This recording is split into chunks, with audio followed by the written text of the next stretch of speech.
Welcome to the book club where the size is just right, the books aren't too long, and you never need to host. That's our job. We bring best-selling and award-winning writers of every genre to Twin Cities metro area libraries to share their stories, discuss their work, and answer those burning questions you've always wanted to ask your favorite authors. This is a book club where we don't have to argue about what the author meant. They can tell us. The book club that doesn't require a clean house or wine and cheese. And in this book club, if you haven't read the book, it's all right. Although, we hope you'll be inspired to pick it up next time you're in the library. I'm your host, Slade Kemet, and you can consider the book club rewritten, because this is Club Book.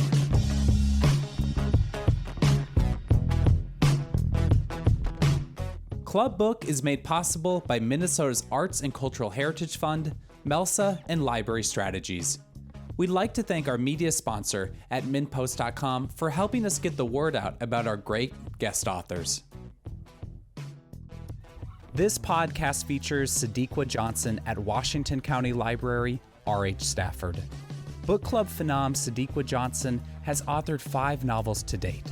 Her early novels include Love in a Carry-On Bag and Then There Was Me. Won Phyllis Wheatley Award and National Book Club honors, among other distinctions. Johnson branched out from contemporary fiction and reached a still wider audience with Yellow Wife, lauded by Publishers Weekly as a powerful, unflinching account of determination in the face of oppression. Born into slavery, light-skinned Pheby Delores Brown is forced to bear children to and manage a slave dealer's household. This precarious position pits Phoebe's hunger for freedom against the maternal drive to stay with and protect her children.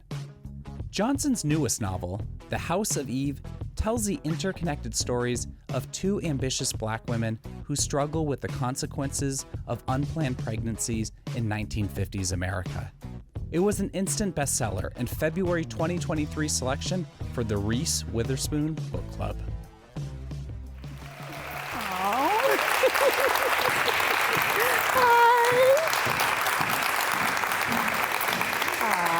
Thank you. Gosh, what a beautiful audience. I gotta tell you guys, I tried to wear Skims. Does anybody know Skims is like the new Spanx? I could not get them on. They were so tight. I was like, you guys are just gonna have to see a little something extra. So I just want to tell you that before I get started.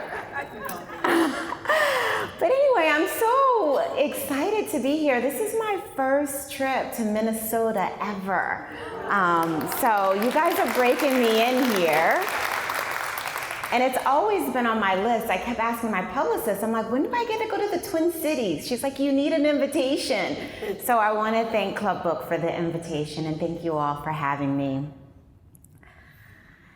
Have you ever felt like there was a calling on your life? Like there was something bigger and better that you were supposed to be doing?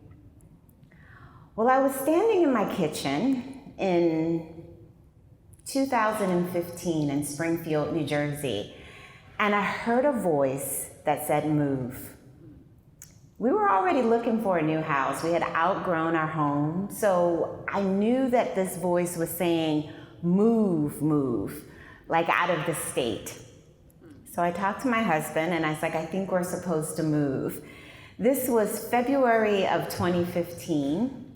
We went down to Virginia, and literally there was no job, there was no family, there was none of that. It was just look at the map and something was saying you're supposed to be in Richmond, Virginia. And we moved our kids in, got everybody situated, and I just kept thinking, like, why am I here?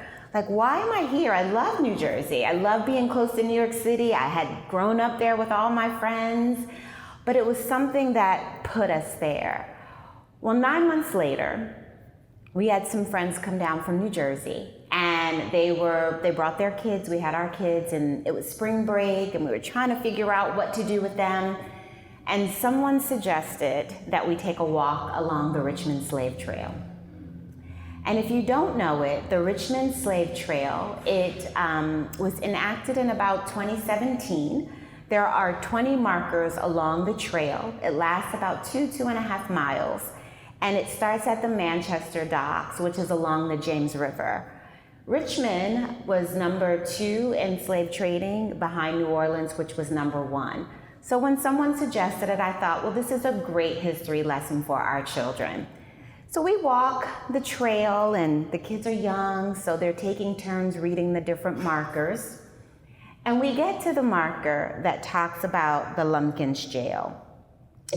And it was described as a punishing center and holding site for enslaved people. In fact, over a 20-year period of time, over 200,000 enslaved people passed through this particular jail. So there was a lot of history. And we got to the marker that described a woman named Mary Lumpkin. And she was married to the owner of this jail, the Lumpkins jail. It said that she was a Black woman, and her husband, Robert Lumpkin, treated her kindly and with respect. But he was also known as the devil, and this was the devil's half acre. So when any planter in their nearby facility wanted to make an example of their enslaved person, they would send them to Robert Lumpkins for maximum punishment. And so I started thinking about Mary Lumpkin, and I thought, well, what type of agency did a woman like her have? We know that women like her have been blotted from our history. And I couldn't stop thinking about her. And it said that they had 5 children together, and they lived on this half acre of land. And on the half acre, there was the jail where the enslaved people were kept. There was the house in which she raised her children. There was the tavern in which he did business. But there was constant chaos. There was families being separated and enslaved people being flogged. And I thought, I need to know more about this story. And I got that feeling where the hairs on my arms sort of stood up. And I knew that I was supposed to be paying attention. There was something happening in the atmosphere. You've had that feeling before where there's something happening. But the kids had had enough. So they were like, it's time to go. Enough with the history lesson, let's go get some ice cream. So I told them, I said, let's get back in the car. We don't have to see the whole tour, but let's skip ahead to the end where the Lumpkins jail was. And we got to the jail, and right next to the space where the jail's not actually there, it's just a parking lot. But next to it, there was the sacred African burial ground. And as we were walking the grounds, my friend who I was with, he started to pretend like he was playing the African drums. And he said, don't you feel that? Do you feel that energy? And I was like, I do. It felt like the ancestors were waiting for us. But then I had another thought. I think the ancestors were waiting for me. They wanted me to tell their story. And that terrified me, because at that point I had been a fiction writer only, contemporary fiction, AKA I was writing about me. And I wasn't quite sure how I was going to do it. But the story, literally, it felt like the ancestors got in the car with me and they followed me home. So I spent the next couple of weeks just Googling and fact-finding and reading books, and I knew that there was a story there, but I just really wish that I hadn't been the person who was supposed to tell it. So I was shying away from it, but I had a friend who came to my house, and when I told her the story, and I told her I was afraid, she said, Sadeqa, the thing that scares you most is what you're supposed to be doing next. And that gave me the courage to go ahead and give it a try. And I'm so glad I did, because Yellow Wife, went out into the world and was a Barnes & Noble pick and is my greatest selling novel. Actually, I don't know the numbers yet on House of Eve, but before House of Eve was my greatest selling novel. And so I'm so glad I did. But then you gotta write another book, right? And so I'm wandering around because I was very clear that Yellow Wife was the best novel that I had to offer. I was clear. And the question that kept plaguing me was, how do you better your best? And that was scary. So I talked myself out of writing more historical fiction. I thought what I was going to do was write a YA, young adult book series. Anybody familiar with Jason Reynolds? Yes, okay. So I thought, I had read Ghosts with my daughter, and I thought, oh, I love the Track series. And I kept reading the books even when she abandoned them. Like, I kept reading them, and I thought, that's what I'm going to do. I'm going to be like Jason Reynolds. I'm going to write this series, and I had it all planned out. I went off into the mountains in Virginia, and I was outlining the stories, and there was one character that kept coming to me, and her name was Ruby. I knew that she was 15. I knew that she was beautiful. She had a body shaped like a Coca-Cola bottle, right? The old Coca-Cola bottles. And when she walked through the streets of North Philadelphia, she was catcalled on the streets. So I knew that she was a girl who was in sexual danger. But I also knew that Ruby had a mother that wished she had never been born. And being unwanted by your mother was not a new idea for me. My grandmother told me that she was the black sheep of our family. She had gotten pregnant with my mom at age 14, and she had her at 15. She was unmarried. It was the early 1950s, and this was not what good girls did.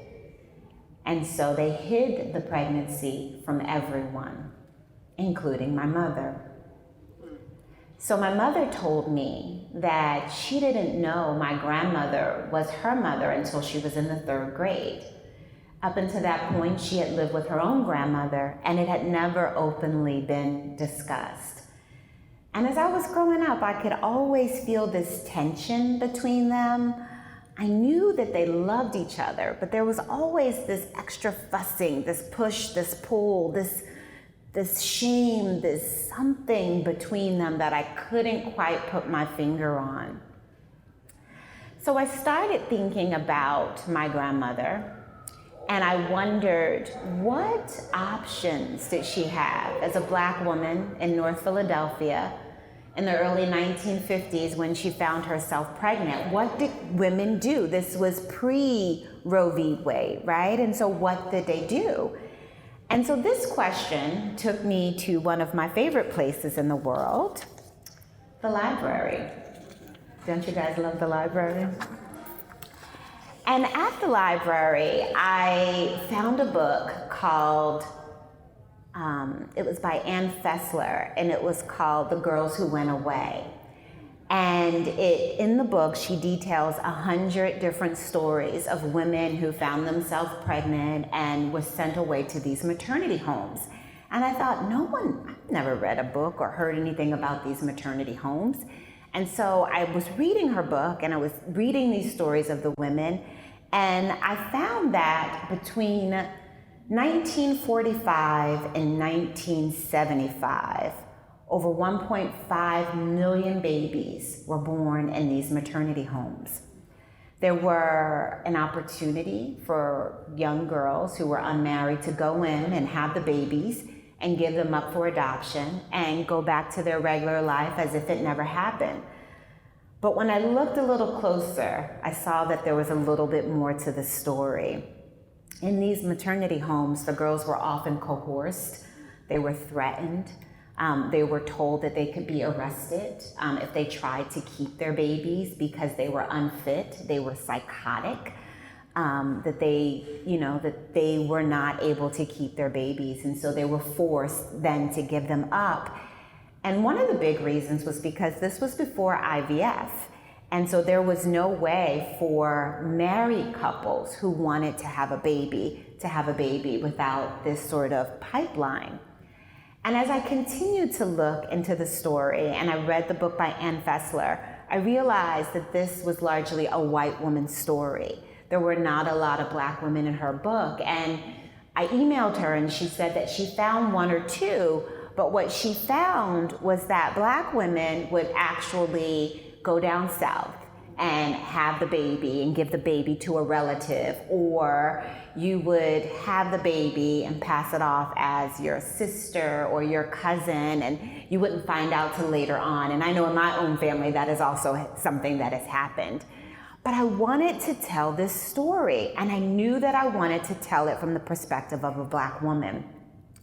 So I'm fooling around with Ruby, and I feel this story coming on, and I'm trying to figure out how I was going to tell the story, because there needed to be some joy as well, right? I couldn't just focus on her and giving up the baby.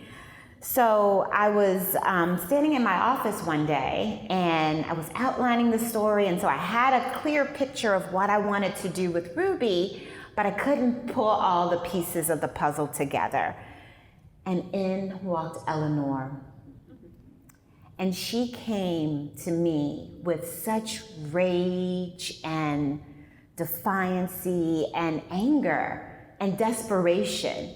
And she said, Sadeqa, I need to have a baby. And I thought, okay, I didn't even know where you came from. But I also believe that stories choose you. And you only have a certain amount of time to say yes to the story. Or if not, you're gonna go to your local bookstore and you're gonna see the book that you thought about with your characters with someone else's name on it. So I said, okay, Eleanor, hang on, because I'm not quite sure what to do. I can't have you taking over this story. This is Ruby's story. So I said, hang out for a minute. I wrote down some things and kept some notes. And that weekend, I normally take the weekends off. But that weekend, I watched Toni Morrison's The Pieces I Am, her documentary. And if you haven't seen it, it is amazing. But one of the things that stuck out for me was that Toni Morrison said, she grew up in Ohio, Lorain, Ohio, and she said she didn't know that Black folks separated themselves by color until she stepped foot on Howard University's campus in Washington, D.C., Howard being a historical Black college and university. She said Black folks in Ohio were so busy trying to get along with everybody. She grew up with Poles and Italians and Irish. They didn't have time to pit themselves against each other. And so I thought, well, wow, I wonder if Eleanor had grown up in Ohio and then she goes to Howard University, how would that be for her, an eye-opening moment, not having had these experiences? How could I write about that? And then when I looked further, I found that Howard University has graduated the most African-American doctors than any other school in the country. And so there's a tradition of wealth that passes through Howard University. And I thought, oh, I need to go a little bit deeper on that.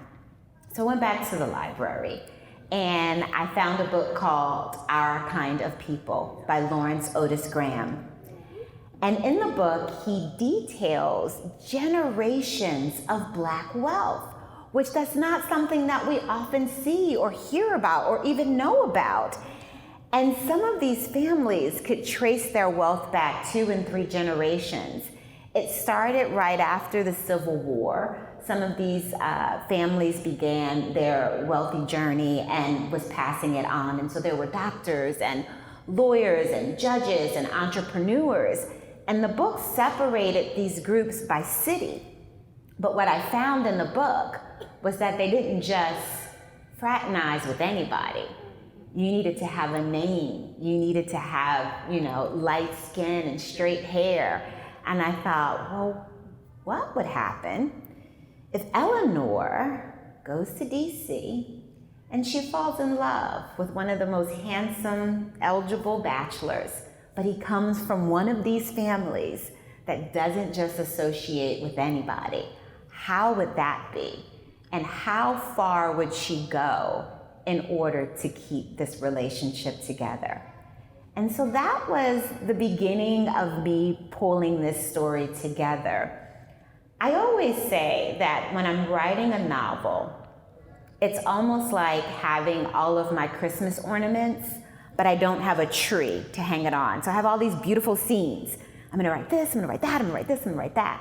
But the trick is pulling it all together, almost like a jigsaw puzzle or like a tree that's beautifully decorated.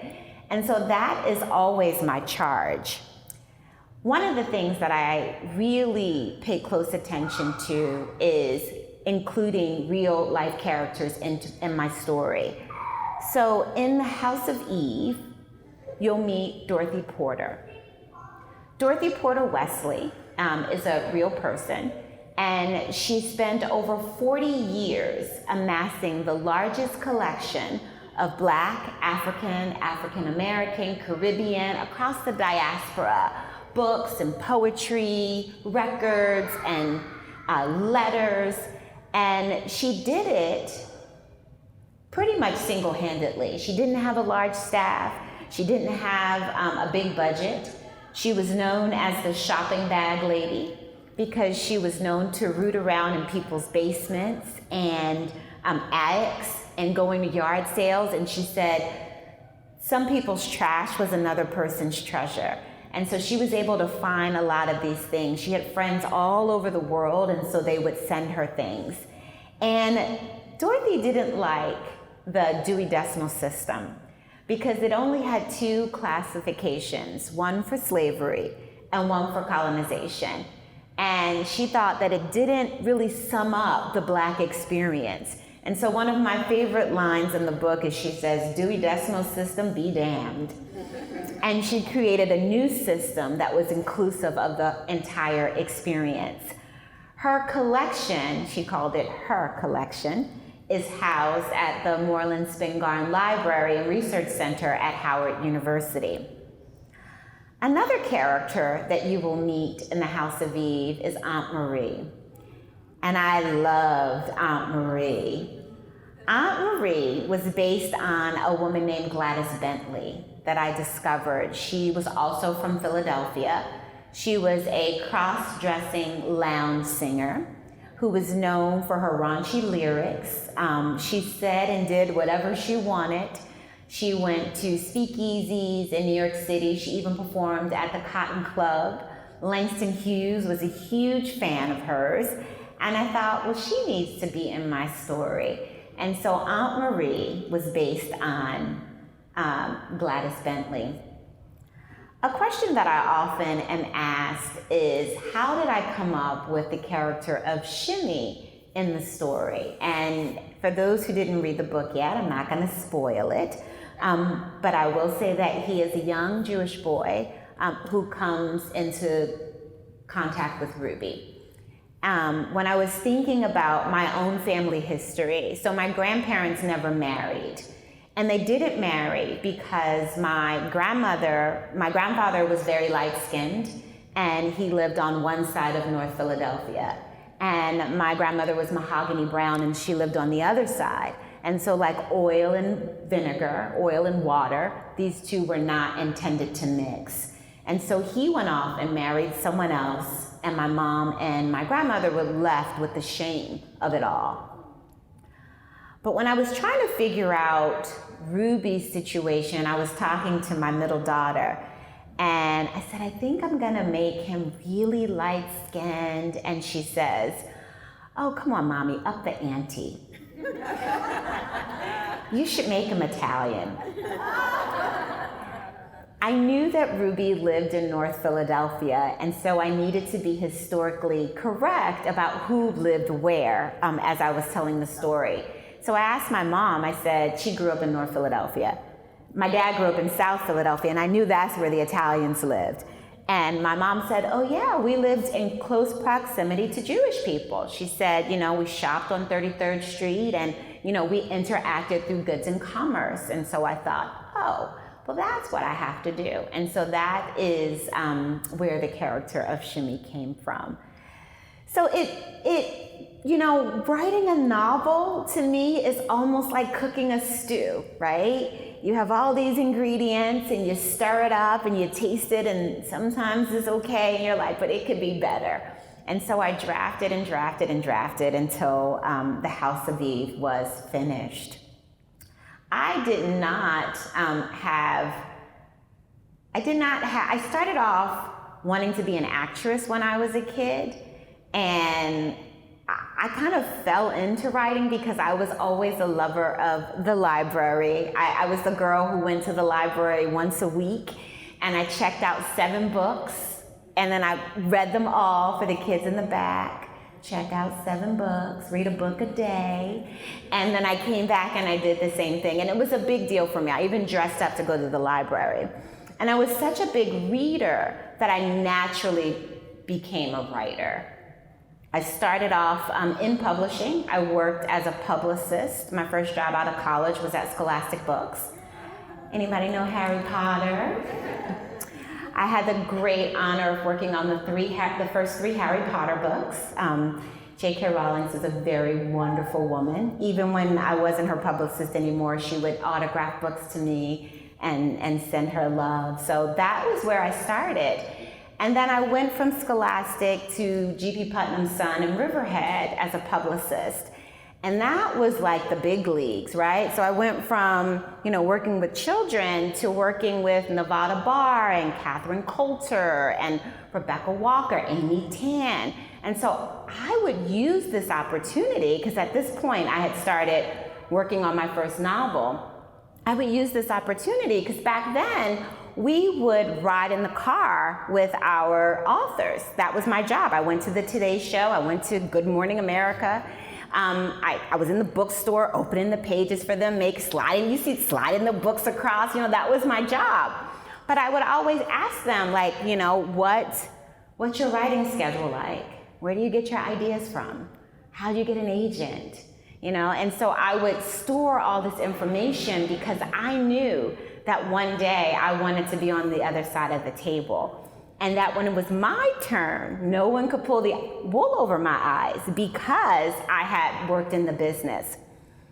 I was telling this story when I was in Rhode Island, and lo and behold, my old boss from Putnam shows up. But I can tell, and so I like choking. I got to tell this part, and I'm like choking because she's in the audience. But every day I would close my office door at 4 o'clock, and I would pretend like I was working on publicity, but I was working on my novel. So when she was in the audience, she was like, I knew something was going on. I just couldn't put my finger on it. But that's what I did. I wrote for an hour at work, and then I commuted back and forth between New York and New Jersey. And then I did my revisions on the train back and forth. And that's what I did for a while. I got married and told my husband, we were having our first child. I was like, I have been working in the publishing industry. I'm connected. So I'm going to quit my job, have our baby, and get my first book published. And he said, you gonna quit your job? I was like, yeah, don't worry. I got this. It's gonna turn around really quickly. So I quit my job. I had my son. I got an agent. My agent took my first book, Love in a Carry-On Bag, to the marketplace. She took it to 10 different editors, and one by one, all of the editors turned me down. And we got to the very last editor, and I'll never forget, when I started this journey, I had 1 child. And at this point now, I have 3 children. So she calls me on a Friday night, it's pizza night, so I remember we're all in the kitchen and everybody's happy, and she says, I have one editor at Touchstone Books that really loves Love in a Carry-On Bag, but she needs to get permission from her boss. She's gonna call us back on Monday. So I'm like, okay, we're dancing in the kitchen. Mommy's about to sell her book. I'm praying, God, please, please, please, please. Well, she calls back on Monday and she says, Sadeqa, I'm so sorry. She cannot buy your book, but why don't we wait 6 months and see what we can do? Maybe we can go back out with it again. But I was devastated. As I mentioned, I started this journey pre-marriage. Now I have 3 little people calling me mommy. So it was a long journey, and I was sad, I was frustrated. I remember putting my 2 smaller ones in the double stroller and running through my neighborhood trying to jump out of my skin. And I remember stopping at this lake that wasn't far from my house. It wasn't even a lake, it was like a pond or something. But I was looking up and I was like, God, what am I supposed to be doing? Like, I've done this. I thought I had all the pieces. And my husband and I had gone out to dinner that night because he was trying to cheer me up. And he said, what is it that you need to do to get this book off the ground? And I said, well, I need an editor. Like, you only get one time to debut your first book. And he said, well, why don't we just hire an editor? And it was like hearing it for the first time, like something in my brain said, it may not be the way you want it, but you should try it anyway. And it was like the universe opened up because everything I needed quickly fell into place. I found an editor. I got a small distribution deal. I became the sales manager. So I would call up bookstores with an alias name. So my maiden name is Murray, and my friends call me Dee. So I would be like, hey, this is Dee Murray calling from 12th Street Press. I got this great book, Love in a Carry-On Bag for you. Can I send you a couple of copies, you know? And so that was the way I got my name out. We literally went to, I lived in New Jersey and then I moved to Richmond, so I'm an East Coaster. And we literally went up and down the East Coast with big retractables, tables, boxes of books. I had peppermints on my table, just trying to coax anybody to come on over and hear about this book. And, you know, it worked because Love in a Carry-On Bag went on to win the Phyllis Wheatley Award. My agent, my editor, then became my agent, and we took my next book to the marketplace because that's what I wanted. Like, while I had a successful self-publishing business, that was too much self for me, right? I just want to write. I didn't want to do all the extras, but I did what I needed to do. And so she said, we'll take it to market.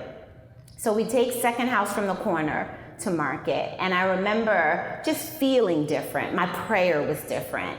Now I'm like, God, I want to have a partnership, right? I want the right partner, not just anybody, because before I was like, I'll take anybody, right? And now I'm like, I want a partnership. I want choices. So she takes Second House from the Corner to the market. She calls me back on Monday. They always do this thing on a Friday. She calls me on Monday and she says, Sadeqa, I have 3 publishers that want to buy Second House from the Corner. She said, why don't we take a look at the offers and decide who we want to partner with? And so that was the beginning of the journey for me. I was with St. Martin's Press for a Second House, and then there was me. And then my editor got downsized. So then my books became an orphan, which was fine, but it wasn't the big bang that I was hoping for. I still was doing a lot of the work myself. But then when I discovered the story of Yellow Wife, it gave me brand new wings. And I was worried. I thought, will my contemporary fans come over, the 5 fans that I had, would they come over to historical fiction with me? I don't know, but we'll give it a try. So I just want to say, if there are any entrepreneurs, any writers, any artists in the audience, I stand here before you as someone who didn't just spark it and it worked, right? Like, there was a lot of hard work and rejection and me getting to write. I didn't get into grad school. I applied for an MFA at NYU and the New School. They both told me no, but I didn't give up. And so I want to let you know that anything that you have in your heart is absolutely possible. I always kept a vision board throughout this entire journey. And one thing that was consistent on my vision board was Oprah, right? You gotta have Auntie O on your vision board, because what's a vision board without Auntie O, right? You need that. And then the other one was making the New York Times bestsellers list. Yellow Wife was in O Magazine as one of the top 2021 12 historical fiction books. And then House of Eve became a New York Times bestseller.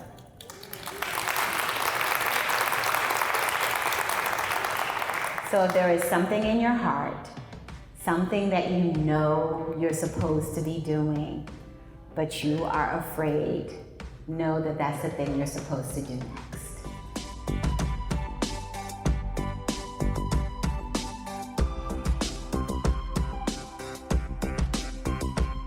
With that, we have reached the part of our podcast where we turn to our club book audience for questions and comments for Sadeqa Johnson and her work. In this book club, we like to encourage members and authors to connect and engage and help bridge the gap between the page you read and the process it took to write it. Our first question of the night comes from an audience member wondering how Johnson arrived at the name, The House of Eve. So the book was originally called Where the Bad Girls Go, because that was Ruby's story, and I knew that she was going into the maternity home. So that's what we sold it to Simon & Schuster as. Well, draft 4, we get into the copy editing phase. I get a call from my editor, and she's like, could we change the title? I'm like, what? I thought that was perfect. And she thought it sounded like a thriller. It sounded like a young adult book. And so it took a while. Like, we did a Google Doc with I'm not even kidding, 75 different titles. And we got down to With the World Between Us. And we thought, oh, okay. So I thought that was what the title was going to be, With the World Between Us. We even had the cover with the words on it. Then I got a call from the publisher of Simon & Schuster, which, first of all, he didn't call just anybody. So I was pretty excited to get a call from him to say, yeah, that's not going to work either. He was like, how about The House of Eve or Wayward Girls? And my agent didn't like Wayward Girls. She didn't feel like it summed it up. And there was a scene in the book at that point where Eleanor started thinking about the girls in the home.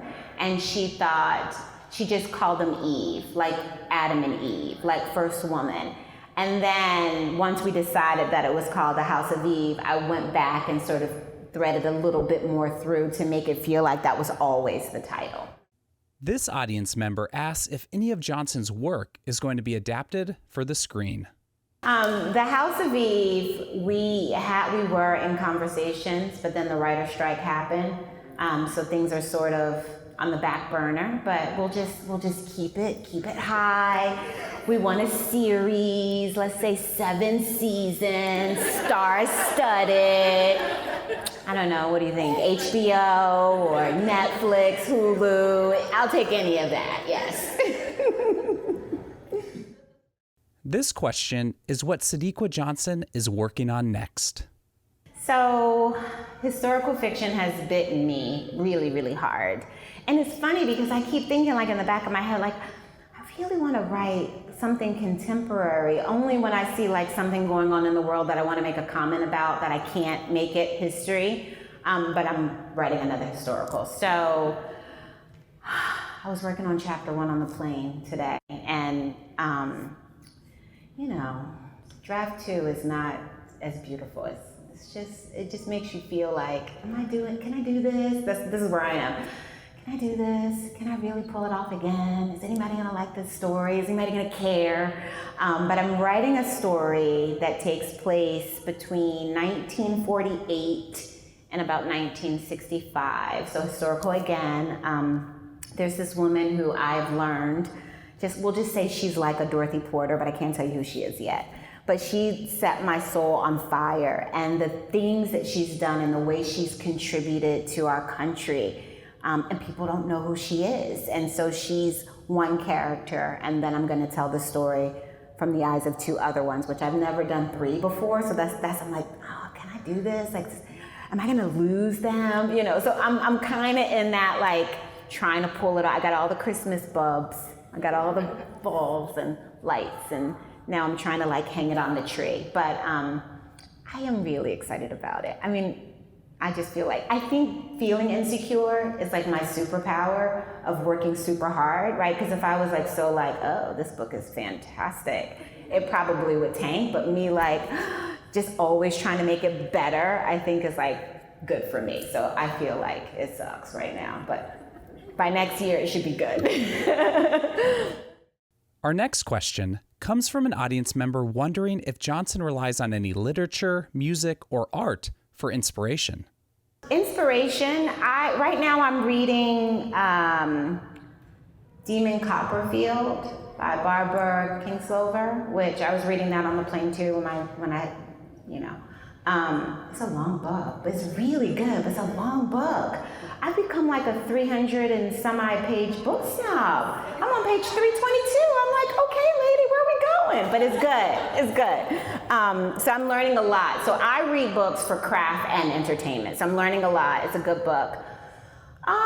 Inspiration. Right now I'm reading a book called The Akashic Records. I'm big on prayer meditation, and so I'm meditating, trying to get on a deeper level, have a higher connection. So that's something else that I'm reading. It just really depends. I think books jump off my bookshelf at the moment that I need them. Just because I wasn't planning that the Toni Morrison movie was going to inspire Eleanor's character, but it did, you know. So yeah, that's kind of what I have going on right now. So this summer, I get a lot of requests now because The House of Eve was a Reese Witherspoon pick, right? Yay! So everybody now wants my name on their book, which before nobody even knew who I was, so that's really exciting. So I get a lot of requests to read books before they come out, which sort of is fun, but it doesn't give me the opportunity to read what I want to read. But this summer, I had decided I wasn't going to read anything but what I wanted to read. So my last 3 books have been my choice. This member from the audience asks if Johnson sees any of her children becoming writers someday. Do I have a chat? So I have 3 teenagers. I have a sophomore in college and a freshman in college. Y'all pray for me. And then I have a 10th grader. And I had my astrological reading done, and the last astrologer who I talked to, she said that my youngest daughter was the one who was the artist, which was crazy because she was like playing piano and like a closeted theater geek. And then the moment I found that out, I start pushing her a little bit more, and then she's like, I'm finding books that she's written poetry, and she's keeping all these notes in her phone, and she says, Mommy, my worst nightmare is that I'll become a writer because I see how much you struggle, and I don't want that life for myself. So we'll see. We'll see. She is a theater geek, though. Our next question is if the birth scene in The House of Eve was based off of any real stories.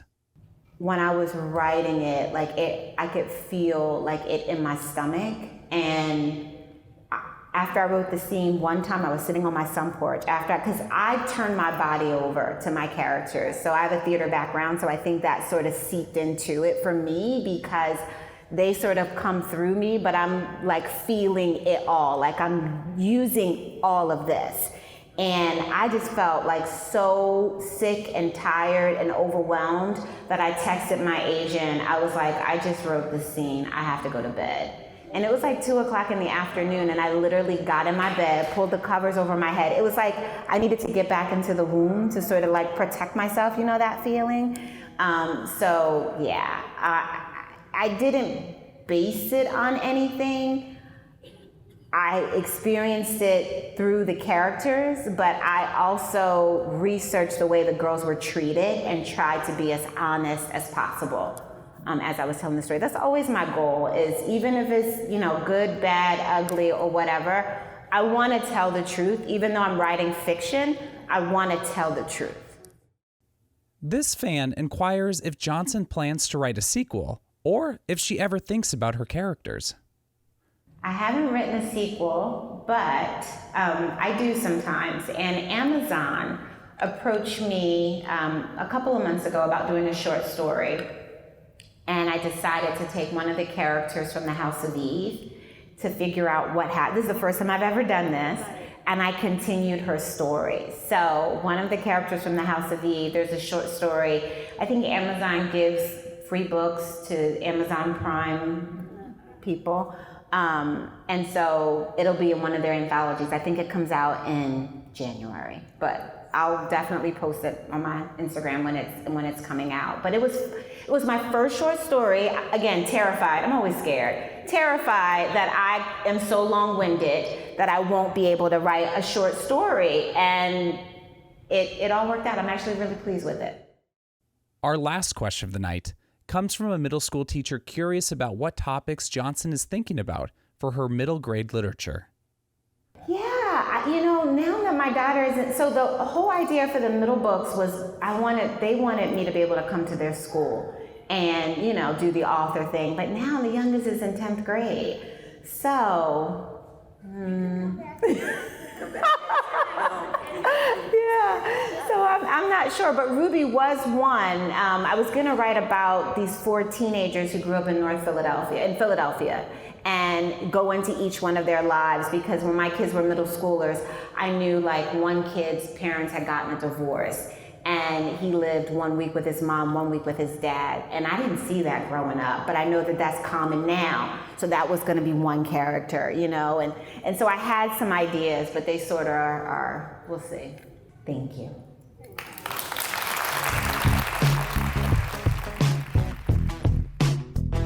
That wraps up our Washington County Library event with Sadeqa Johnson. Make sure to catch our next Club Book podcast with Jacqueline Holland. Jacqueline Holland is the author behind The God of Endings, one of 2023's most anticipated fiction releases. NPR calls Holland's debut an atmospheric vampire tale that wrestles with existential questions of being and philosophy rather than bloodlust and gore.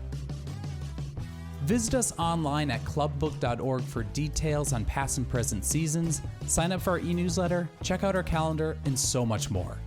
Stay up to date with all of our events at our Club Book Facebook page. If you're on Twitter, find us using the handle ClubBookMN. And if you enjoy these free Club Book events and podcasts, remember to share them with your friends. They just may too. Thanks again to all those who make Club Book possible, including Melsa, Library Strategies, and Minnesota's Arts and Cultural Heritage Fund. Our sponsors include MinPost and Red Balloon Bookshop, where you can purchase all the books featured in Club Book. Finally, a very special thank you to all the libraries hosting events this season. That's it for Club Book, the coolest club in town. We'll see you at the library.